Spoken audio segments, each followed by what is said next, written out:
आज का वचन।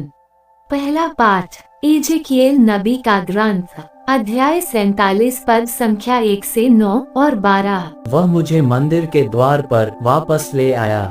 वहां मैंने देखा कि मंदिर की देहली के नीचे पूर्व की ओर जल निकल कर बह रहा है, क्योंकि मंदिर का मुख पूर्व की ओर था।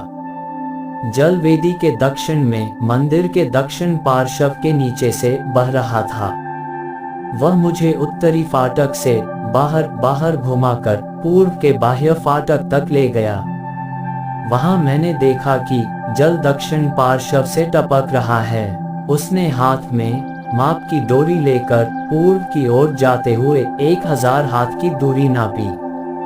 तब उसने मुझे जलधारा को पार करने को कहा। पानी टखनों तक था।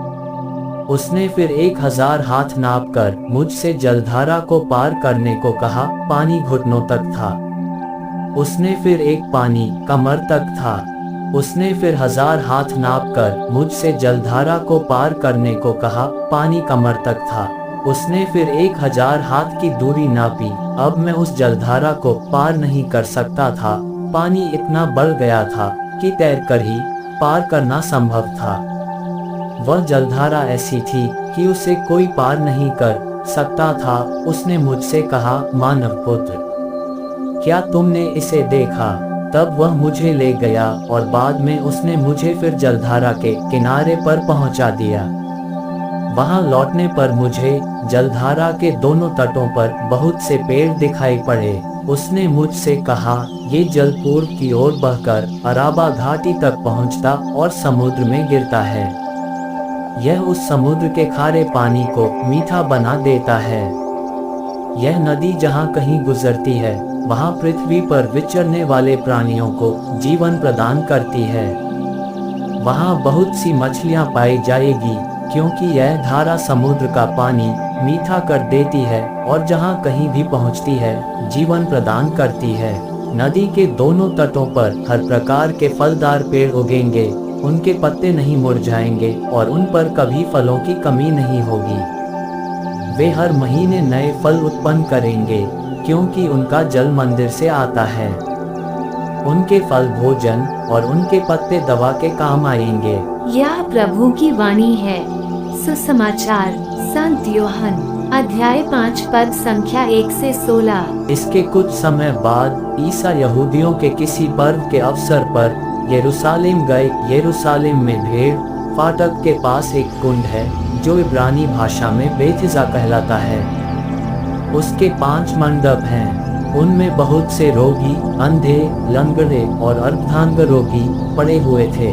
वहाँ एक मनुष्य था जो 38 वर्षों से बीमार था। ईसा ने उसे पड़ा हुआ देखा और ये जानकर कि वह बहुत समय से इसी तरह पड़ा हुआ है, उससे कहा, क्या तुम अच्छा हो जाना चाहते हो? रोगी ने उत्तर दिया, महोदय, मेरा कोई नहीं है जो पानी के लहराते ही मुझे कुंड में उतार दे।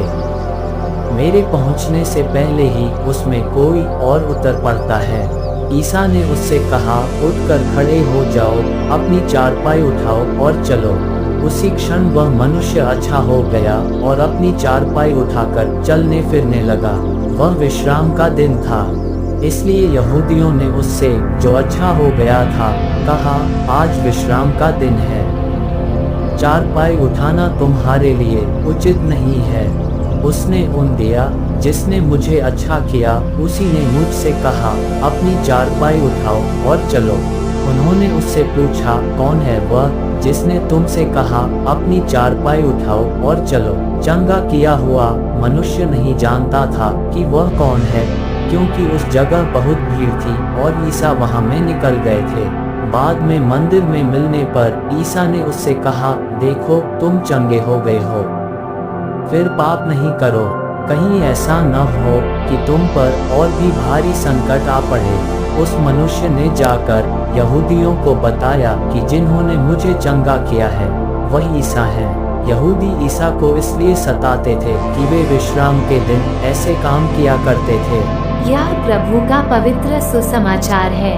आमीन। आज का चिंतन। आज हमारा समाज विभिन्न रूपों में जख्मी है। शारीरिक जख्म तो अल्पकालीन जख्म है, जो भरता जाता है। पर इसके अलावा आज समाज में हम आध्यात्मिक, मनोभाविक, सांस्कृतिक एवं पर्यावरण संबंधी जख्मों से जूझने की कोशिश कर रहे हैं। कहीं न कहीं हम लोगों ने प्रगति की राह पर जीवन के इन क्षेत्रों पर ध्यान नहीं दिया है। बेथसाइदा के रोगी की तरह आज हमें भी ईश्वर के आशीष की आवश्यकता है, क्योंकि कुछ परिस्थितियां हमारे हाथों में नहीं है।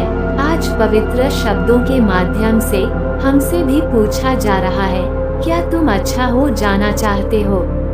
अर्थात क्या तुम इन परिस्थितियों से बाहर निकलना चाहते हो?